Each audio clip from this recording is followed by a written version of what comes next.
बहनों और भाइयों, आने वाली 20 तारीख हमारी किस्मत का फैसला करने वाली है। हमारी तकदीर अब हमारे वोट में है, ये हमें याद रखना होगा।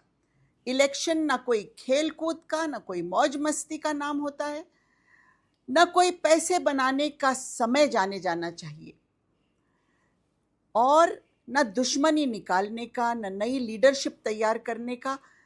अगर हमारी आवाज़ को शक्ति देनी हो, अगर अपनी आवाज़ में असर पैदा करना हो, अगर हमारे सुरक्षा के कानून बनाने हो कि कोई किसी की धार्मिक भावनाओं को ठेस पहुंचाए, तो ऐसा कानून बनाए वो सरकार कि ऐसा करने वाले की ये करने की कभी हिम्मत न हो।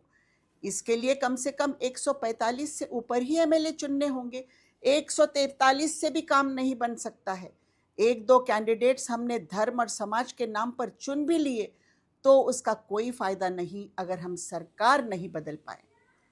इलेक्शन होता है अपना भविष्य तय करने का मौका, अपनी जिंदगी का रास्ता बनाने का मौका।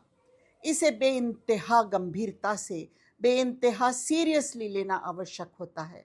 इस बार ये आवश्यकता और भी ज़्यादा है कि इलेक्शन में हमारा निशाना हमारे लोकल कैंडिडेट से ज़्यादा हमारी सरकार बदलने पर होना चाहिए। ये फोकस बहुत ज़रूरी है। हमारा वोट होना चाहिए हमारी लोकशाही बचाने के लिए, संवैधानिक मूल्य बचाने के लिए, देश को अखंड रखने के लिए, देश को जातिवाद से बचाने के लिए, ताकि हम मजबूत बने, बढ़ें प्रगति की ओर, अमन शांति से रहें, हमारे संवैधानिक अधिकारों का रक्षण हो, हम आज़ादी से सुरक्षा के साथ जी पाएं। महाराष्ट्र का इलेक्शन देश की दृष्टि से बहुत अहमियत रखता है, इस बार ज़्यादा अहमियत रखता है। देश को बांटने का प्रयत्न हो रहे हैं, सत्ता के लिए हमें टुकड़ों में बांटने का प्रयास किया जा रहा है। परिवार एक हो है तो महफूज रहता है। जिस परिवार का प्रमुख भाई भाई में झगड़े लगाता है वो परिवार कमजोर हो जाता है या नहीं?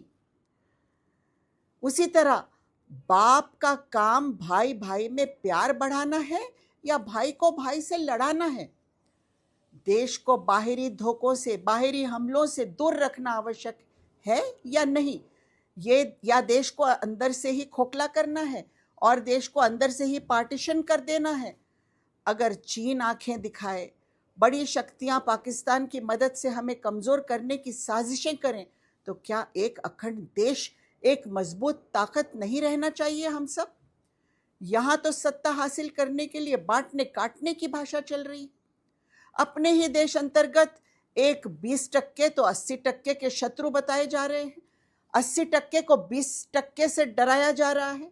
अरे अगर 20% गरीब, झोपड़पट्टियों में रहने वाले लोग, पंक्चर जोड़ने वाले, गाड़े चलाने वाले, सामान बेचने वाले, छोटे छोटे कारोबार करने वाले गरीबों से दौलतमंद, मजबूत, बहुसंख्यक जिनके पास सरकारें हैं, पुलिस यंत्रणा है, फौज है, ताकत है, अगर इनको 20% कमजोरों से धोखा है, डर है, तो क्या फायदे की है ये देश की सरकार, ये राज्य की सरकार जो कहती है एक है तो सेफ है? ये पाखंड सिर्फ वोट्स पोलराइज करने के लिए है, सत्ता हासिल करने के लिए है।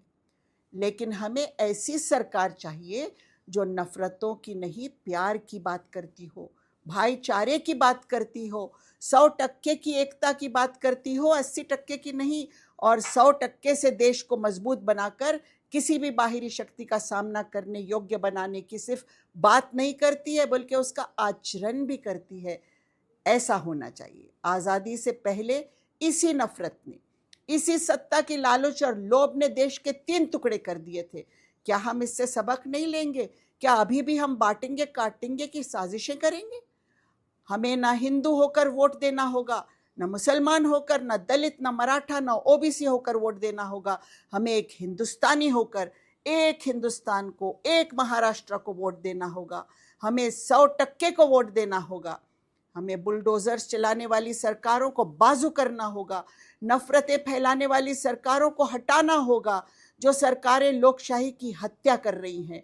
ऐसी सरकारों को हटाना होगा जो चाहती हैं कि इलेक्शन कमीशन इनके मातहत रहे, ईडी, आईटी, सीबीआई जैसे आज़ाद संस्थाएं इनके इशारों पे चले, जो मीडिया को जकड़ कर रखना चाहती है, जो कोर्ट्स पर तक अपनी पकड़ रखना चाहती है, जो झूठ, फूट और लूट का प्रतीक हों, जो एक तरफ कहें कि हमारी इकोनॉमी 3 नंबर पर है और दूसरी तरफ 80 करोड़ लोगों को इसलिए मुफ्त अनाज देने पर मजबूर रहे क्योंकि नहीं देंगे तो वो भूखे रह जाएंगे। 1500 रुपये बहनों को देने की नौबत क्यों है? क्योंकि वो गरीब है। क्या अडानी अंबानी की दौलत का मापदंड हमारी इकोनॉमी के लिए काफ़ी है? भाइयों और बहनों, सरकार बदलना ज़रूरी है। मैं ये नहीं कहती हूँ कि हम जिनको चुनेंगे वो फरिश्ते हैं, वो भी गलतियाँ कर सकते हैं, कर रहे होंगे, करेंगे भी, लेकिन इस सरकार को हटाने के लिए आज हमें महाविकास आघाड़ी के एक एक कैंडिडेट को चुन के लाना होगा, चाहे वो कैंडिडेट आपको पसंद हो या ना हो। पहले नकारात्मक शक्तियों को दूर करेंगे, फिर अपने अधिकारों के लिए संवैधानिक तरीकों से संघर्ष करेंगे और अपने अधिकार हासिल करेंगे।